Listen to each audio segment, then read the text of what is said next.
Hi, this is Fritz from NYU, and in this part of the series we will review the MRI interpretation of the medial collateral ligament complex.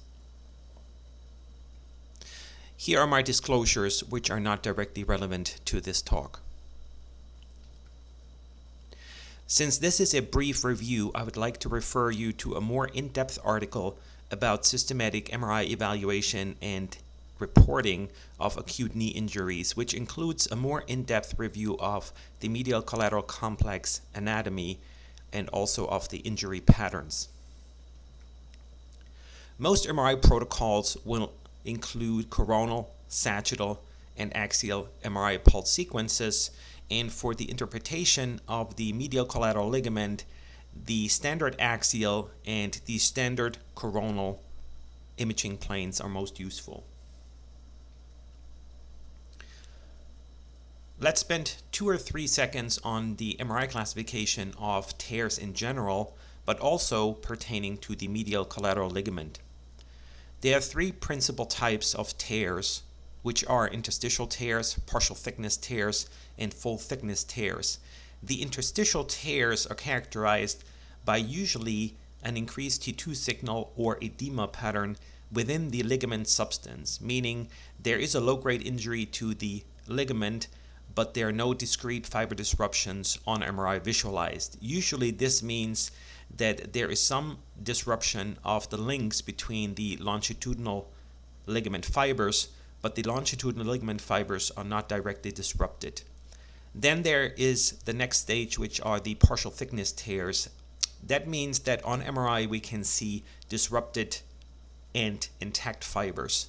It is basically a mix of torn and intact fibers, and they can be graded as high grade or low grade, which is typically not well defined, but most would say that low grade tears mean less than 50% disrupted fibers and high grade more than 50% disrupted fibers, with keeping in mind that they have to be intact fibers for it to qualify as a partial thickness tear.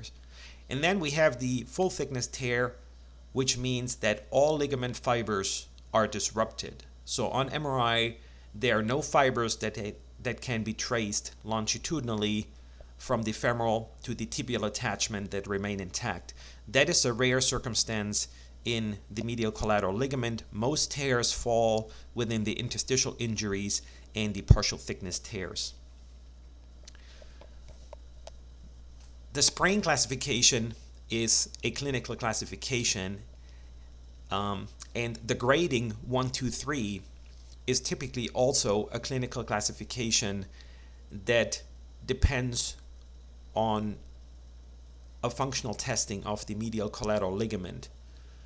So to keep it separate in MRI, it is useful to stay descriptive and comment on the ligament fiber integrity or the lack thereof, and what kind of tears we're seeing and how many fibers are disrupted. Whereas the grade 1, 2, 3 typically refers to clinical functional testing. Usually there is a varus stress, and the grade 1, 2, 3 refers to on how much opening there is of the medial joint space. For example, a grade 1 is less than 5 millimeters opening upon valgus stress, whereas a grade 2 is between 5 and less than 10, and a grade 3 is more than 10 millimeters opening of the medial joint space upon valgus stress.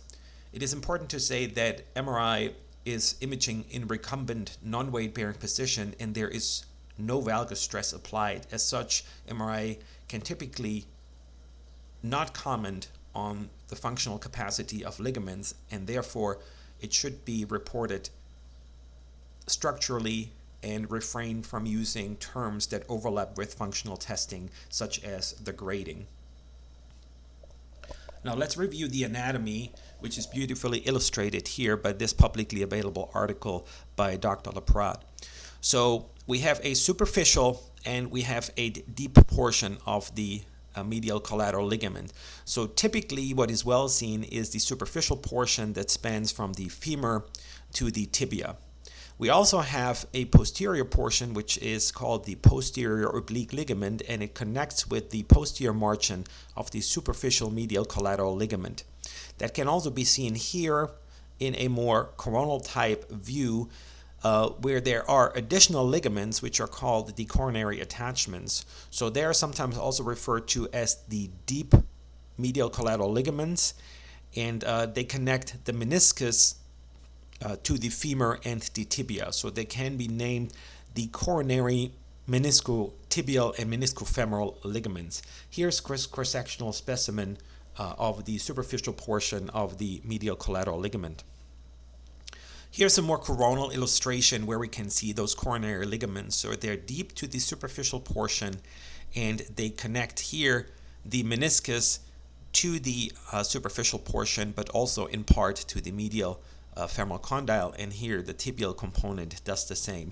So here's a preparation of the deep coronary components here of the meniscofemoral coronary ligament that connects the medial meniscus to the femur.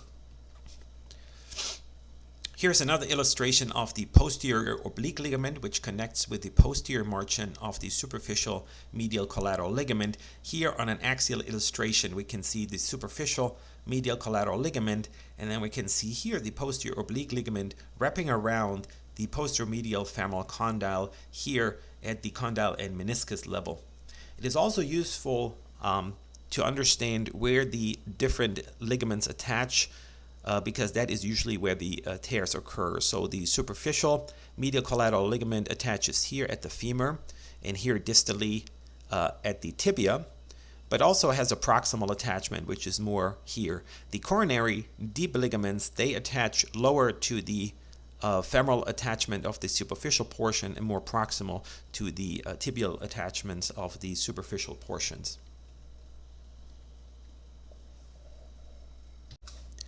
Let's review the normal appearance of the medial collateral ligament complex on MRI. So we have an axial, fat-suppressed, fluid-sensitive pulse sequence here, and we can start here at the proximal femur, and we can see here that the superficial medial collateral ligament is shown here as this ovoid structure that is tracking along the medial joint line inferiorly to the tibia.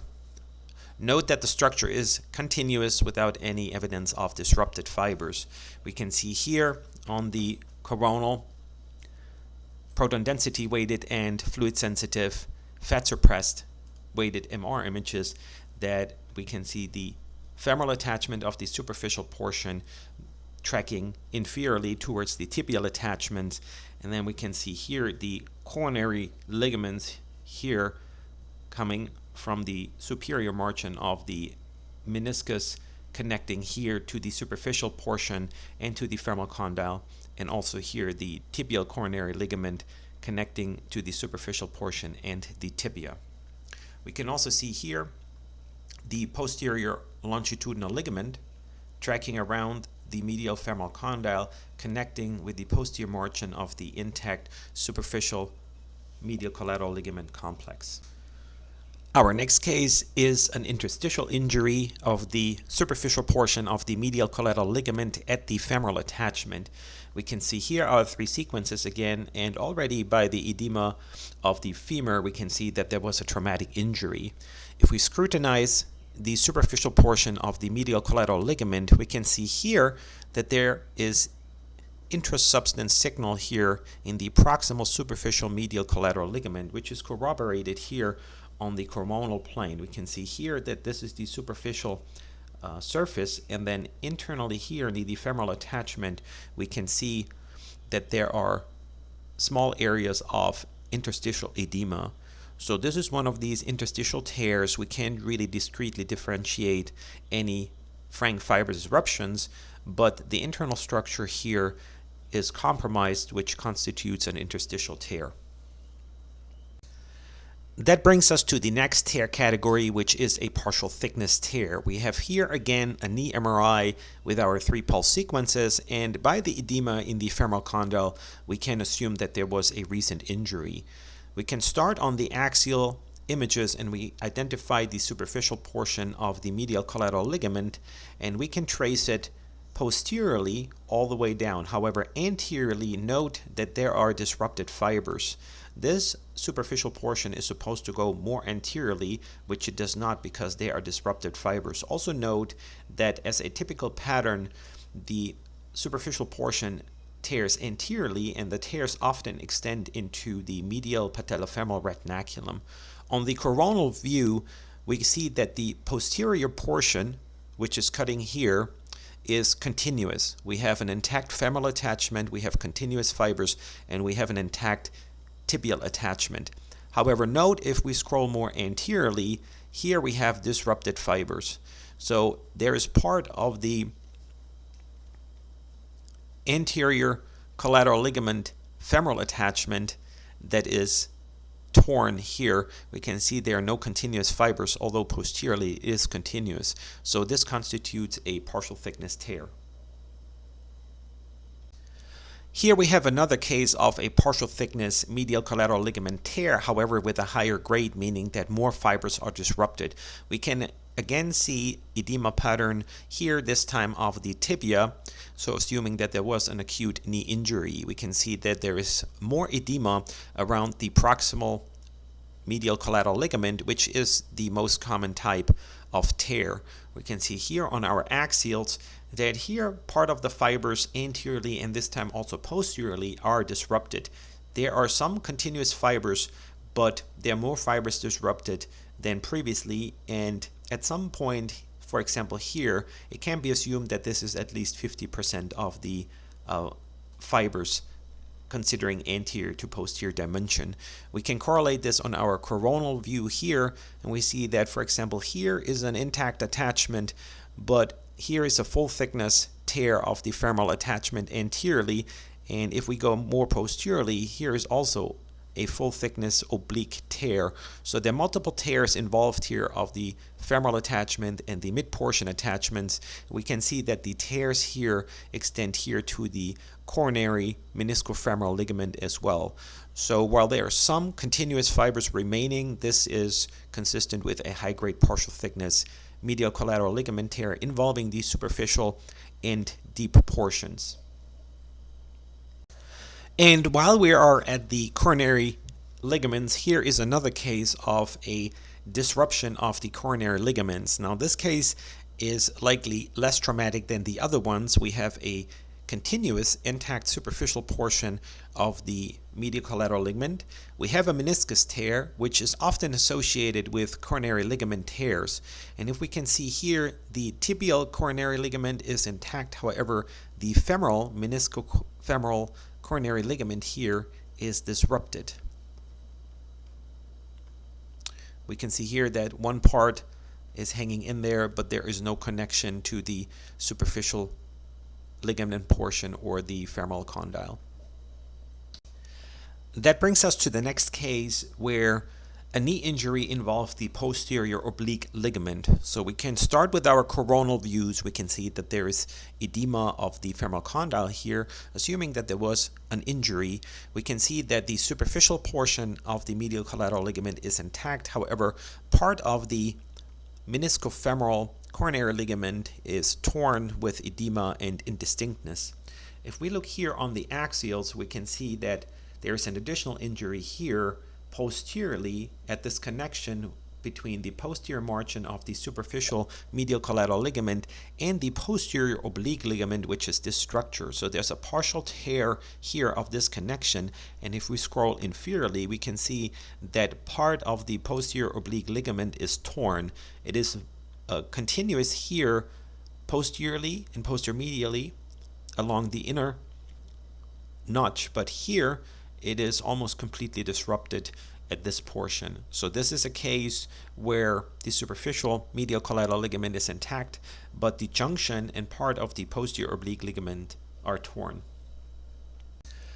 Now this brings us to the near full thickness or full thickness medial collateral ligament tear category. So here we have a case where there is a lot of edema around the medial collateral ligament, and if we start near the tibial attachment, we can trace the superficial portion of the medial collateral ligament, and then here it becomes enlarged, indistinct, and we can see that there is a full thickness detachment from the femoral condyle, indicated here by a cleft of fluid that is interposed between the detached and mildly retracted ligament and the femoral condyle here.